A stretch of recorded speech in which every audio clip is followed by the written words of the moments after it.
Okay. Hey, everybody. I'm Tyler. I am making a video for the first time in forever because I realized that if I tried writing about this, it would be a book that no one would read. So I wanted to get my thoughts down somewhere that people could enjoy, hopefully, and learn a bit from. Today, I want to talk about spreadsheets that I make for fun.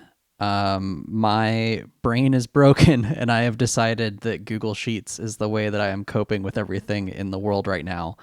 And I'm looking at Blaseball right now because this is kind of where it started. Blaseball is an online baseball simulator, kind of. It started about a month ago, and it is a system in which you can be a fan of a fake team.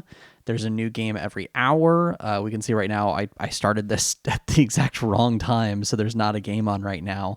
But basically, it runs through a list of players' stats. It simulates a game, and it kind of looks like sort of a mix between like Twitter and listening to a baseball game on the radio. Uh, if you haven't checked this out, go check it out right now, like separately, just blaseball.com. I got really obsessed with this for a couple of weeks and could not stop watching Blaseball. It actually kind of interfered with some of my work and it was kind of dangerous, so I had to stop. But it's really interesting to look at this in progress and see how like the fans are interacting with it. And one of the things that I really loved was in their Discord, some people actually hacked into their code to try and figure out how it worked. And what they found was, well, each player has individual stats, and every couple of seconds they run through, all right, which player's at bat, what's their stats, which player is pitching, what's their stats, let's compare the two, and sort of simulate baseball that way. So I saw that and I thought, could I replicate this? Could I make this happen? And I tried figuring out like, well, do I want to code this? I'm competent with like JavaScript and that sort of thing, but do I really want to spend that effort? No, not really. But I could make it in a spreadsheet. And I'll pull up the spreadsheet that I made. This is where it started. So in my day job, I work customer service for a tech company. So again, part of this is sort of a power fantasy for me as I can finally look at a spreadsheet that I'm interested in. But one of the things that I learned in that job, a customer actually pointed me to this, is that you can have a spreadsheet recalculate itself every minute. Normally, it's every time you make a change. Formulas in that spreadsheet will recalculate things like if you want it to have the current time, that sort of thing. Or you can set it to update every minute. So, keeping that in mind, I thought, what if I could have a spreadsheet that played baseball against itself and updated every minute? And this is the result. It's a lot to look at all at once. So I'm just going to walk through some of the key points here. Here in the top left is sort of what's happening currently. You've got the home and away teams. You've got their current scores. That's all very straightforward. You have the inning, which is fairly straightforward. What's not straightforward and where this starts to get a little funky is when we talk about who's pitching and who is at bat. So, when the game starts, the pitching field checks to see what let me try and remember what all of these cells are. Checks whether the rotate teams cell is X, and rotate teams means it's the start of a new inning. And if it is, it's going to be blank. And if it's not, it's going to check what part of the inning it is, what half of the inning it is, and return that team's pitcher. And you can see here as I select B34, that's the pitcher for the Houston Startups.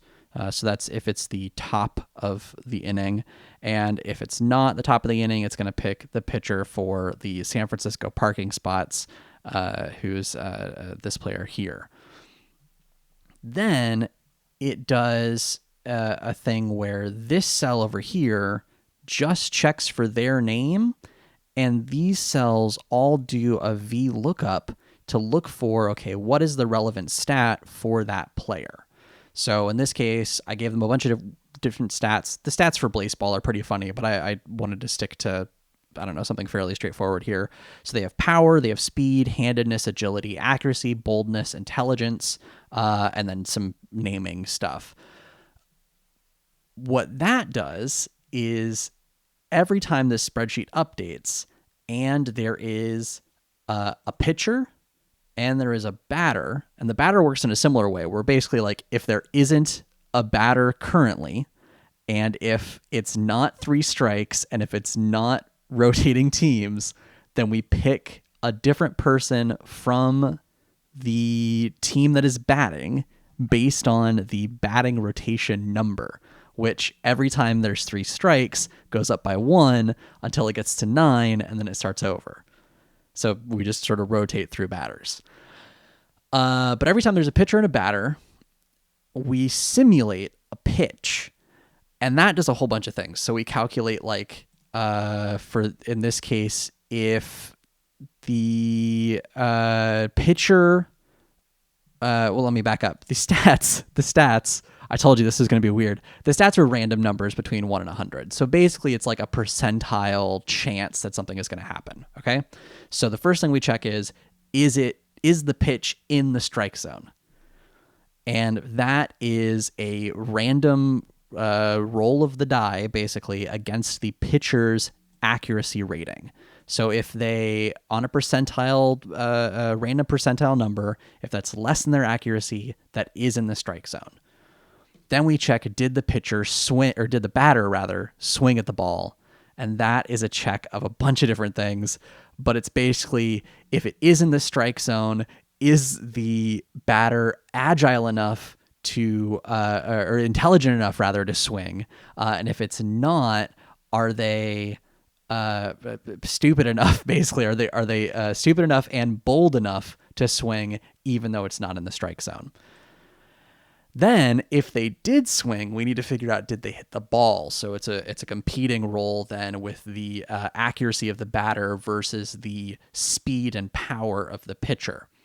If they did hit the ball, then we get the angle, and that's based on their handedness. Instead of just left-right handedness, every batter has a percentile handedness.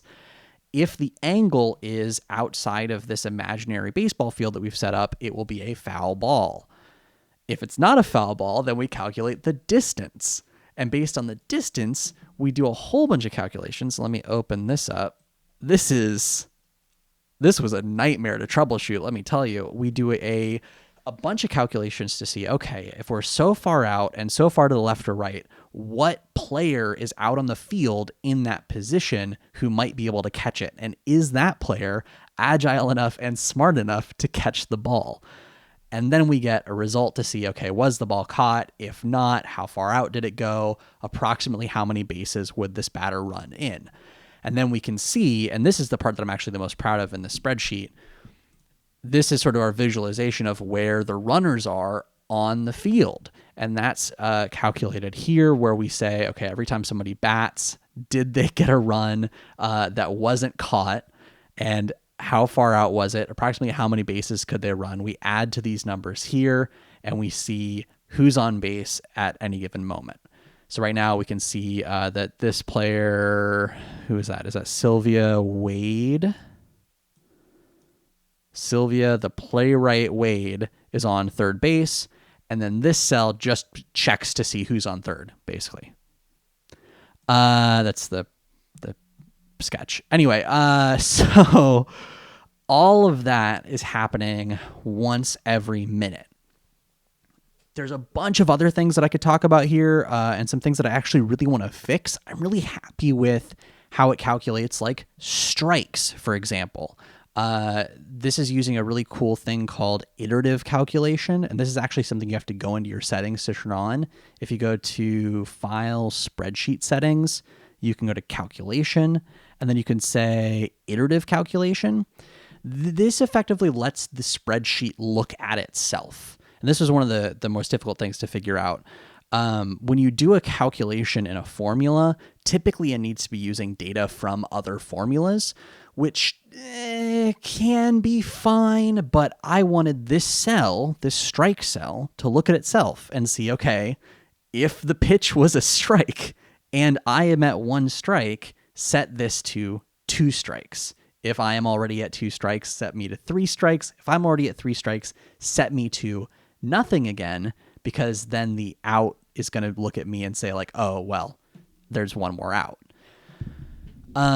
This is how we do a lot of sort of the building of the game. Is we have a lot of these cells looking at themselves and adding or subtracting or calculating based on what they're already set to. Like again, the batting rotation is a great example of this, where it checks itself to say, am I less than 9? Because that's how many players are on the team. If so, add 1 to me. If not, start over. So that's kind of where this obsession started, was figuring out all of these little nooks and crannies here. There's a bunch of stuff that I want to add to this spreadsheet. I really want to figure out how to do a tournament bracket. I set up stats for a bunch of teams. I think there's 16 teams here. But I realized that in the way that I'd set up the home and away teams, which are these pink and blue squares here, I was doing too many like VLOOKUP reference functions. And so it actually, the tournament bracket just like wouldn't calculate properly. It took too long to figure itself out. So I'm revisiting this, but I got distracted because once I figured out that iterative calculation stuff, I thought, what other games can I make in spreadsheets? And so I made this. This mess is Sheet Hack. This is a kind of a roguelite game that works entirely in iterative Google Sheets formulas. I styled it all fun, looks like a controller and stuff, but basically, you need to make your own copy to play this. So I'll put all the links and stuff in this video description. But when you make a copy, you can actually use the direction pad to play the game. So I'll do an example here where I can click that and unclick, and then that little guy moves down there. I can do it again. Moved over the coin. I collected the coin, and then I have 1 coin. So you can do all sorts of really fun things. Let's see. The problem is it takes a while because it's a lot of calculation running in the background. But you can do things like collect a key, and the key opens the door whenever he gets to the door. How this is working is all iterative calculations. So the player has an X and a Y coordinate, and every time I click one of these, there's a function that says, okay, if I've clicked the right arrow, add 1 to the X coordinate. Well, actually, okay, it's a little bit more complicated than that. What it's doing is each time I click the left arrow, and see now I've gone down the stairs and opened a new map here, it is actually looking at the player character and the map. And while I'm talking, I'm going to try to die on purpose so it resets everything. But the map is actually a text string that's a bunch of characters. And there we go.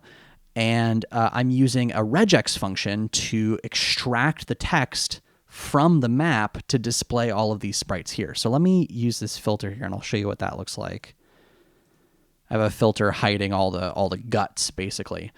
So here we go. In this cell, I have written just a bunch of text where each number represents a different sprite. So 1 is walls, 3 and 4 are different spikes, 0 is just a blank space, etc. In my functions here, I have it do a regex extract specifically to find what character is at that part of the map. So if we have, and this is 16 by 16, am I remembering that right? Yeah, 16 by 16. it has, okay, this is, what is that x1, y1? What's at x2, y1? What's at x3, y1? So on and so forth.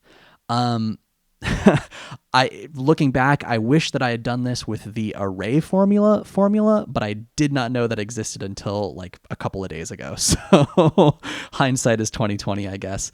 But each of these is a different regex extract to see what character it should display, and that's modified slightly by we also have a camera position. Let me see if I can remember where that is. So these are the player positions, and then we have the camera positions, and then we have the difference between the two, and I'll explain what that is. So the camera position, I wanted to be able to make maps that were bigger than these 16 by 16 pixels, or not pixels, squares. And to do that, I need to calculate where is the camera, and then what would be the top left square in that camera's view. What would be the next one? What would be the one after that? Then we have separately the player X and Y to calculate where in the camera's view the player would appear. So you can do things like, say the player moves all the way to the right, and the camera obviously can't just like keep following them on a one-to-one basis, so the camera knows to just stop moving. And by tracking the camera X and Y separately, we can do cool things like that. Then, in order to show all the sprites, each of these actually has a different function, which again, I wish I'd used array formula. These check their corresponding cells up here, see what number they are, and then return a different one of these sprite cells. So they just display an image. I could probably combine those two and be fine, but that's what I did. So that's how it works. So we'll hide that again. This was a really fun thing to mess around with, just because it was really interesting figuring out like how the camera would work, how the player would work. I spent a long time trying to figure out if I could make the checkboxes uncheck themselves. Turns out I can't, not in any easy way. If somebody knows how to do that so that I can click it and then it automatically unchecks, that would be amazing. But I went from here, and this is a sort of a fun starting point. I wanted to make something that was a bit more digestible, I think is the word. The thing that I notice about this is having it as a 16 by 16 grid, it takes forever to move the character across the screen. So I started making a smaller grid, and I made a Sokoban game. Sokoban is like a Japanese block pushing puzzle. And what I did here is I have this little character. These sprites are from Kenney Sprites, Kenney. They make some fantastic art. I have this little character here where it's the same concept. I can click these buttons, move them around, but now I can interact with certain objects by pushing them around the map. So in this case, for example, I have these blocks. Oh, I've already messed this up, but I'll show you kind of what it looks like here. I can push it into the little target. Boom. If I do that for both, it'll move on to the next level. Because I'm stuck now, I'm going to hit reset, and that'll reset the level. That works on a pretty similar basis to the previous example, but what it does is it says, okay, not only am I going to look at, when I try to move the player, not only am I going to look at what the player is at right now, that's actually what this cell represents, is what the player is standing on, but I'm also going to look at what is above, below, to the left, and to the right of the player, and also what's one further in that direction. And what happens is let's see, let's move the player over here. Okay, so if the player is standing next to the green box, I'm standing on, well, nothing, a non-important square, but below me is 4. That's the number that corresponds to the green box. And below that is 0. And so I have everything set up to where if I hit down, it's going to look at what's below me, 4. What's below that? 0. That means that I can push the box down. And when I do, it does it. And how it does that is it's actually working on a temporary version of the map that I've created. So you can see here's the original, it's referencing, here we go. Here's the original map. And this is very much like the example before. It's just text. But I also, every time a level starts, I create a temporary version of that we can edit. And there's a bunch of functions here that's basically saying if the player wants to move down and below them is the green box and below that is is nothing, replace the nothing character with the green box character and the green box character with a new nothing character. So we're doing all these like regex replace functions to effectively change the text of the map so that the sprites here are updated. And then we're checking, of course, like, okay, well, if this box is moved here, that'll display this sprite. If the blue box is moved into its target, that'll display this sprite. If both of those are displayed, but neither of the boxes are displayed, then we move to the next level. It's doing a whole lot of like regex extract checks there to move along. So that's kind of what I've been playing with the most lately.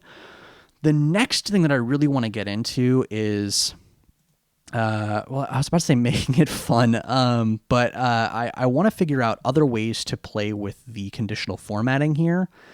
And I realized I forgot to open it. Let me see. You're going to get a little peek here at... yep, here we go. So I realized that you can do conditional formatting with functions. And we're going to see if this loads. Conditional formatting, you might be used to like, all right, if this text has... false, then highlight the row red. If my budget row is above 0, then highlight it green. But you can do other things like if B2 equals true, make this cell yellow. What I wanted to play around with here is I've been playing a lot of Sudoku lately too, so I wanted to see if I can make Sudoku in Google Sheets using that concept. So I have just a blank Sudoku thing here. Again, you can make your own copy of this spreadsheet. I can select a number to fill in, and if it is a wrong number for Sudoku, and again, if you're not familiar with Sudoku, what we're looking for is for each house or smaller box to have the numbers 1 through 9 non-repeating, each column to have the numbers 1 through 9 non-repeating, and each row to have the numbers 1 through 9 non-repeating. So if I put a repeating number in one of these boxes, they highlight red. And why that is let me unhide these. I like hiding all of my functions away. I have all of these rows here that are doing a count if function. That count if, so let's see here. Let me see if I can have it show. Yeah, there we go. So this cell is checking all of these other cells. So in the same house, in the same row, in the same column, to see if any of them have a number that matches the number in this cell. And if they do, it'll set itself to true. And then I have, let's go to format, conditional formatting. I have conditional formatting set up. Oops. Conditional formatting, there we go. To where if that formula is true, it will change it to red. Oh, sorry. That's actually the wrong formula. That formula. If that formula is true, it'll set it to red. This formula is another thing that I did where it's actually checking the reverse. It's checking if all of the cells have been filled in and there's nothing wrong, then you get a surprise. So I encourage you to make a copy of this spreadsheet and try solving it. So playing around with that for a little bit was really cool. I wanted to come back to making a game that you could play, again, kind of selfishly because I wanted to make a spreadsheet I was interested in. And I made sort of an offshoot of the SheetKoban, and this is what I'm working on currently. This is still very much a work in progress. I wanted to see if I could make a multiplayer game, because the other cool thing about Google Sheets is that you can collaborate with people. So I have this little Game Boy here. I have a little character on it. I'm still sort of finalizing the sprites. And they're not moving. Oh, there we go. It's just slow because of some things that I'll mention here in a second. But yep, there they go. They can move around the world. The camera moves with them. And I have tabs for player 2, player 3, and player 4 who can all do the same thing. And how I'm doing that is each of these, if you'll remember, like this one, you can see kind of the text version of what the camera is looking at. It's sort of like, in the Matrix where you say he sees the code. This is seeing the code. This is being Neo in the Matrix. You can see this. All of these reference their own version of that all pull from the same map. So I can see, here's what this player sees, and move their camera position and player position independently of each other. And then in each of these, I'm also checking like, okay, well, is there another player in that view? If so, show them. If there's something happening sort of off screen, don't bother. But we can do all of those checks separately. And then all of the sort of like static information is held in a separate sheet. You can see actually all of the player settings simultaneously from this. The trick with this, and this is why it's so slow, is that they're all making these checks simultaneously, and it takes forever to load. So I'm working that out, but this is the last cool thing that I have been working on that I wanted to share. Let's see if I can move this player back down. You see it loads there. It just takes a while. One of the things I've been thinking about is potentially making this quasi-massively multiplayer, where you can make a copy of the spreadsheet and then submit that spreadsheet's like view-only URL to a form, and then we have a master spreadsheet somewhere bringing in everyone's player and camera positions and making them work together. I don't know about that yet, but what we're going to do, I really wanted to make this sort of like a Final Fantasy style game, and I realized that I needed a way to make a dialogue system. And, when you come up to a character and you hit the A button, a little dialogue window will show up typically at the bottom and say dialogue. You click the A button to go through that dialogue. I wanted to figure out a way to make that in the spreadsheet. So what I did was, let's wait for it to load. Please be cool. There we go. Okay, so this bush is a dialogue trigger. And what that is in our settings, here it is, I have said, okay, there is a piece of dialogue that is at this X and Y position, and it's going to check its distance to each player. And then each time a player hits the A button, the cells here are doing a check to see, did you hit the A button? Is your distance to a dialogue object 1? If yes, then you're next to something that causes a dialogue, and we need to display dialogue instead of the map. If that wasn't confusing enough, the next confusing thing is these cells are separated. They are not one cell, and I can't do that thing where text doesn't wrap in the cell, where text expands out of the cell. Overflow, I guess is the word.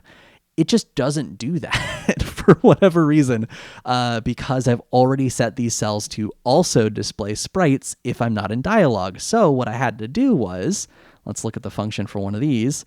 I'm doing a VLOOKUP first to get the dialogue that I should be reading. And then I'm doing a regex extract to get just the first 4 characters of that dialogue. So I had to figure out how many characters would fit in one cell, and each of these cells is only getting that many characters from the correct place in the dialogue. So each cell is separated and displaying a certain section of text, and that was a nightmare. So this may not end up being a good solution. I may just want to move it down to this bottom row here where nothing else is happening. But eventually when it loads here, this is really the main thing I need to work on, is it takes a bit to calculate formulas. Hey, I'm a bush. It will cycle through the dialogue, end the dialogue eventually. When it feels like it, it'll end the dialogue, and then you'll be able to keep playing the game. Yeah, there we go. So the text went away, and then that'll load, and boom, there we go. Now we can keep playing the game. So speed issues notwithstanding, there's a lot of stuff that you can actually do in the spreadsheet that I would never have thought of had I not started with this weird thing of playing baseball against itself. Like I said, kind of my next goal is to figure out what are some multiplayer options using some of this thinking of like, okay, having multiple player tabs combined with some of the conditional formatting here. One really interesting idea that I'm playing with is a spreadsheet escape room where each player has their own tab that they can perform different tasks on. And then if they all do their tasks correctly, like all of their screens will light up green or something. If you have any ideas, please let me know. If you have any questions, please let me know. My Twitter is @CompiSando. My website, where I'll also be posting this, is sandwich.computer. I post there incredibly infrequently, but so it goes. I don't know if any of this has been useful. I hope that it has. I hope that it's at least sort of sparked something in you to go make a spreadsheet that you can enjoy. And I hope to talk to you soon. Thank you again. Bye.